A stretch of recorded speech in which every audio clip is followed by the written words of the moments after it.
कि हर कदम, हर मूवमेंट, हर online post को closely observe कर रहा है। आप कहते हैं प्लीज स्टॉप, लेकिन सामने वाला रुकता नहीं है। आप इग्नोर करते हैं, पर वो हर दिन वापस आ जाता है, कभी फ़ोन पर, कभी मैसेज में, या कभी आपके ऑफिस के बाहर। ये ऑब्सेशन होता है, और इसी ऑब्सेशन का नाम है स्टॉकिंग। इंडिया में स्टॉकिंग एक सीरियस क्रिमिनल ऑफेंस है, जिसमें लॉ ने क्लियर पनिशमेंट्स डिफाइन की हैं। आज हम इस वीडियो में समझेंगे स्टॉकिंग का एग्जैक्ट लीगल मतलब क्या है, भारतीय न्याय संहिता 2023 में इस पर क्या प्रोविजंस हैं, ये लॉ कब और क्यों बना, और अगर आप विक्टिम हो या गलती से एक्यूज्ड बन गए हो तो क्या करना चाहिए। स्टॉकिंग का मतलब सिर्फ किसी का पीछा करना नहीं होता। लॉ के हिसाब से स्टॉकिंग का अर्थ है किसी व्यक्ति को रिपीटेडली और इंटेंशनली फॉलो करना, कांटेक्ट करना या उनकी एक्टिविटीज को मॉनिटर करना बिना उसकी परमिशन के।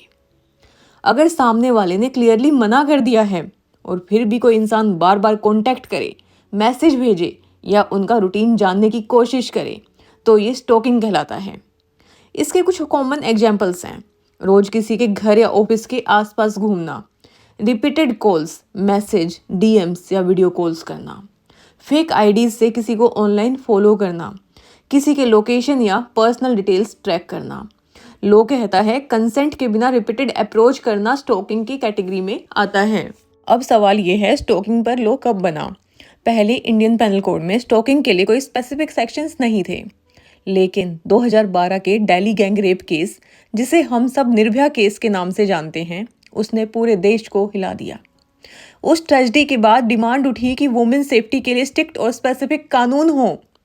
फिर 2013 में आया क्रिमिनल लॉ एक्ट, जिसमें ऐड हुआ सेक्शन 354D आईपीसी, जो पहली बार स्टॉकिंग को ऑफिशियली क्रिमिनल ऑफेंस के रूप में डिफाइन करता है। ये एक टर्निंग पॉइंट था, क्योंकि पहली बार स्टॉकिंग को सोसाइटी के नॉर्मल बिहेवियर के बजाय एक सीरियस हैरेसमेंट माना गया। सेक्शन 354D आईपीसी कहता है, अगर कोई आदमी रिपीटेडली किसी महिला को फॉलो करता है, उससे कांटेक्ट करने की कोशिश करता है या उसकी ऑनलाइन एक्टिविटी मॉनिटर करता है डिस्पाइट क्लियर डिसइंटरेस्ट, तो वो गिल्टी ऑफ स्टॉकिंग है। इसकी पनिशमेंट्स हैं: first offence up to 3 year imprisonment plus fine, second और subsequent offence up to 5 year imprisonment plus fine. ये ऑफेंस कॉग्निजेबल है, मतलब पुलिस बिना वारंट के एफआईआर रजिस्टर कर सकती है, और बेलेबल है। पहले ऑफेंस में बेल मिल सकती है, लेकिन रिपीटेड ऑफेंस नॉन बेलेबल होता है। कुछ एक्सेप्शंस भी दिए गए हैं। अगर इन्वेस्टिगेशन के दौरान पुलिस या गवर्नमेंट अथॉरिटी किसी व्यक्ति को फॉलो करे, वो स्टॉकिंग नहीं माना जाता। अब आते हैं नए कानून पर, भारतीय न्याय संहिता 2023, जिसने पुराने आईपीसी को रिप्लेस किया है। इसमें स्टॉकिंग का नया सेक्शन है, सेक्शन 79 BNS। इसकी डेफिनेशन लगभग वही है, लेकिन लैंग्वेज और क्लैरिटी और बेटर बनाई गई है, ताकि साइबर और डिजिटल स्टॉकिंग भी क्लियरली कवर हो। इसके पनिशमेंट्स हैं: first offence up to 3 years imprisonment plus fine, repeated offence up to 5 year imprisonment plus fine. यानी पनिशमेंट सेम है, पर स्कोप ज़्यादा क्लियर है, क्योंकि अब स्टॉकर्स के डिजिटल फुटप्रिंट्स भी एविडेंस के रूप में यूज़ किए जा सकते हैं। इसके अलावा स्टॉकिंग सिर्फ एक फॉर्म में नहीं होता। आज के डिजिटल युग में इसके कई टाइप्स हैं। नंबर 1, फिजिकल फॉर्म, किसी का रोज फॉलो करना, ऑफिस या घर के आसपास घूमना। Number 2, cyber stalking, social media पे फेक अकाउंट्स बनाना, डीएम्स भेजना या किसी की पर्सनल फोटोज मिसयूज करना। Number 3, phone stalking, unwanted calls, video calls या मैसेजेस।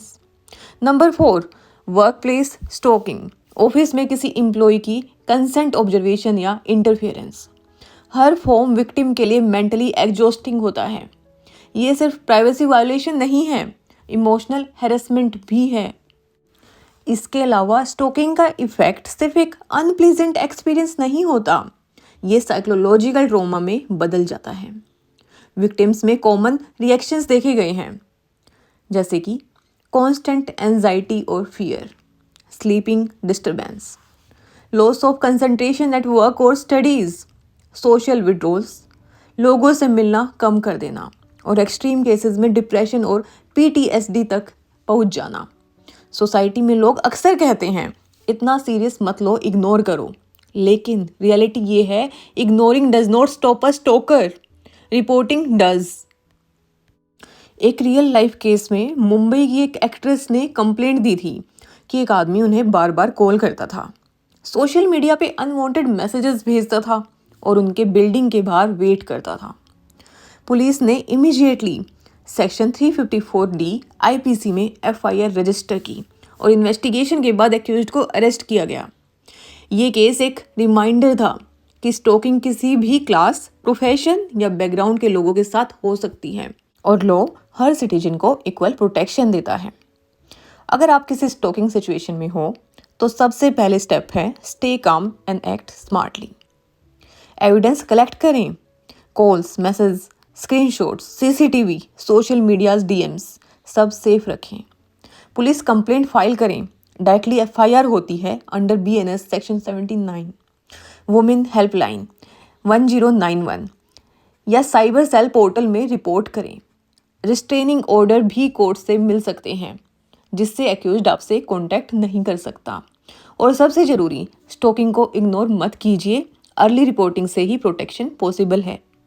इसके अलावा किसी भी लॉ का मिसयूज पॉसिबल होता है और स्टॉकिंग के केसेस में भी कुछ ऐसे इंस्टेंसेस आए हैं जहां फॉल्स कंप्लेंट्स फाइल की गई रिवेंज या मिसअंडरस्टैंडिंग के चलते।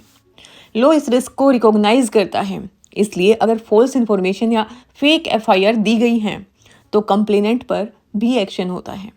Under BNS section 238 and 250 false charges and false evidence यानी जस्टिस दोनों तरफ से बैलेंस्ड है।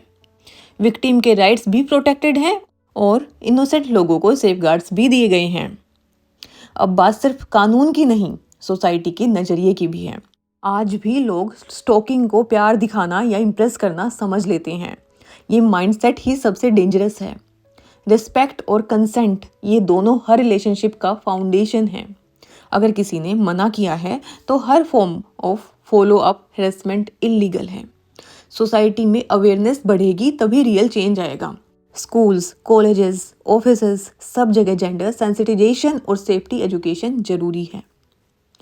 प्रिवेंशन हमेशा बेटर होती है क्योर से। ये कुछ बेसिक चीज़ें हैं हर सिटीजन को ध्यान में रखनी चाहिए। लाइक डिजिटल हाइजीन, अपने सोशल मीडिया अकाउंट्स प्राइवेट रखें। लोकेशन और पर्सनल डिटेल्स पब्लिक पोस्ट में अवॉइड करें। अननोन रिक्वेस्ट या मैसेज का रिस्पॉन्स ना दें। पेरेंट्स और टीचर्स अपने चिल्ड्रन को सेफ इंटरनेट यूज करना सिखाएं। इंस्टीट्यूशन को प्रॉपर कंप्लेंट मैकेनिज्म मेंटेन करने चाहिए। रिमेंबर, स्टॉकिंग सिर्फ वुमेन इशू नहीं, मैन, माइनर्स और इवन सीनियर सिटीजन्स भी विक्टिम बन सकते हैं। ये लॉ सबके लिए है। स्टॉकिंग एक ऐसा एक्ट है जो सरफेस पर छोटी बात लग सकता है, लेकिन अंदर से एक इंसान का कॉन्फिडेंस, पीस और सेफ्टी तोड़ देता है। लॉ क्लियर है। भारतीय न्याय संहिता सेक्शन 79 कहता है पहली बार offence up to 3 year imprisonment plus fine, दोबारा offence up to 5 year imprisonment plus fine. यानी कानून समझता है कि हैरेसमेंट कोई मजाक नहीं है। हर सिटीजन को सेफ और रिस्पेक्टफुल इन्वायरमेंट में जीने का अधिकार है। और जब हम हैरेसमेंट को नॉर्मल कहना बंद कर देते हैं तभी एक सिविलाइज्ड और सिक्योर सोसाइटी बनती है। So whether you are law student, working professional और ऑर्डिनरी सिटीजन, याद रखिए safety is not a privilege, it's a right. और हर राइट तभी बचते हैं जब हम उसका यूज करते हैं। Speak up, report, take action, because silent only empower the stalker but awareness empowers the victim.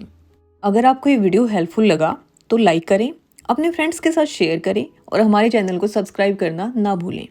इसके अलावा जो टॉपिक आप समझना चाहते हो या जिसको समझने में आपको मुश्किल हो रही है उसका नाम कमेंट में लिखिए। नेक्स्ट वीडियो उसी पर होगी।